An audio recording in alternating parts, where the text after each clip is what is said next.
बहुत समय पहले की बात है। एक युवा बौद्ध भिक्षु था जो अपने मन में नकारात्मक विचारों से बड़े परेशान था। बिना सोचे समझे भी उसके दिमाग में तरह तरह के गलत विचार आते रहते थे। उसका गुस्सा बहुत ज्यादा था और वह बहुत चिड़चिड़ा भी हो गया था। वह हर बात पर क्रोधित हो जाता और दूसरों के प्रति ईर्ष्या और घृणा की भावना रखता था। लोगों से बुरी बुरी बातें कहता था, गालियां निकालता था। वह इन सारी बुरी आदतों से तंग आ चुका था। उसने कई तरह से कोशिश भी की और अपने भीतर के इन बुरे विचारों को दूर करने के लिए बहुत प्रयास भी किया था, लेकिन कोई भी तरीका काम नहीं कर रहा था। आखिरकार एक दिन वह परेशान हो गया और उसने अपने गुरु के पास जाने का फैसला किया। गुरु एक बहुत ही बुद्धिमान और आत्म साक्षात्कार युक्त व्यक्ति थे। युवा भिक्षु ने गुरुदेव से पूछा कि मैं मन से नकारात्मक विचारों को कैसे दूर कर सकता हूँ। गुरुदेव ने जवाब दिया कि नकारात्मक विचार बादलों की तरह होते हैं जो आसमान को ढक लेते हैं। अगर आप आसमान साफ देखना चाहते हैं तो इन बादलों को हटाना होगा या इन बादलों के हटने का इंतजार करना होगा। अगर आप अपने मन से नकारात्मक विचारों को खत्म करना चाहते हैं तो सबसे पहले आपको अपने नकारात्मक विचारों के मूल कारण की पहचान करनी होगी और तभी उन्हें नष्ट करने का उपाय मिलेगा।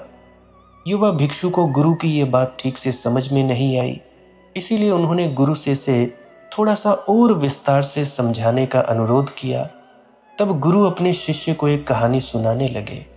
वे सुनाने लगे कि एक बार एक आदमी जंगल से गुजर रहा था तो उसने रास्ते में एक सांप को देखा।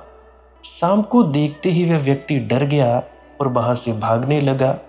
जैसे ही वह व्यक्ति भागने लगा उसका पैर पत्थर से टकरा गया और वह नीचे गिर गया।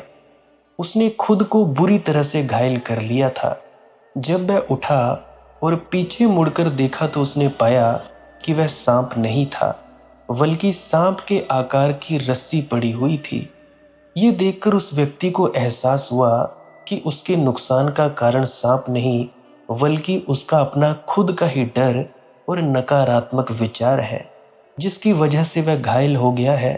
कहानी को समाप्त करते हुए गुरुदेव ने उस युवा भिक्षु को बताया, इस कहानी में मन के नकारात्मक विचार सांप की तरह हैं, जो आपकी समस्या का मूल कारण नहीं है, बल्कि आपके नकारात्मक विचारों का कारण बेपरवाह भावनाएं और अतीत के कुछ हिस्से हैं जो नकारात्मक विचारों और क्रोध के रूप में सामने आते हैं।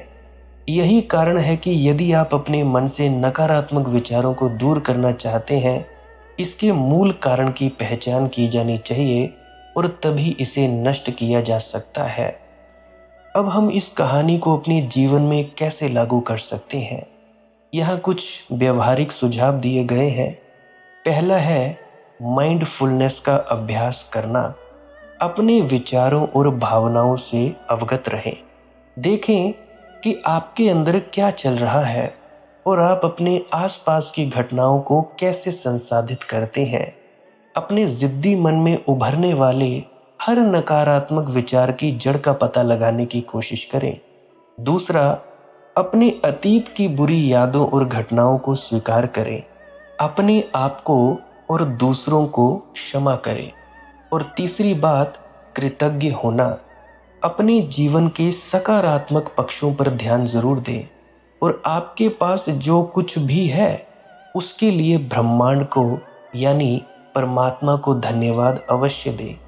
कृतज्ञता व्यक्त करने से हमारी मनोवृत्ति में सुधार होता है और हमारे भीतर से नकारात्मक भावनाओं को हटाने में मदद मिलती है। और चौथा, अपनी और दूसरों के प्रति दयालु होना, क्योंकि नकारात्मक विचार आत्म बुराई और आत्म तुलना से उत्पन्न होते हैं। अगर हम अपने भीतर करुणा रखते हैं तो अधिक सकारात्मक और संतुष्ट जीवन जी सकते हैं। तो दोस्तों, अगर फिर से मैं यह पूरी कहानी का सार दोहराना चाहूँ तो वह यही है कि नकारात्मक विचार हमारी समस्याओं का मूल कारण नहीं है। असली समस्या हमारे भीतर गहराई में दबी पड़ी है।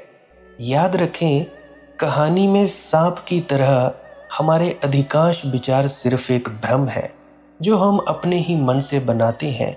अगर इन मन के विचारों से हटना चाहते हो तो पूरी तरह से निरीक्षण करें और अवलोकन करें। इस वीडियो को अंत तक देखने के लिए बहुत बहुत धन्यवाद।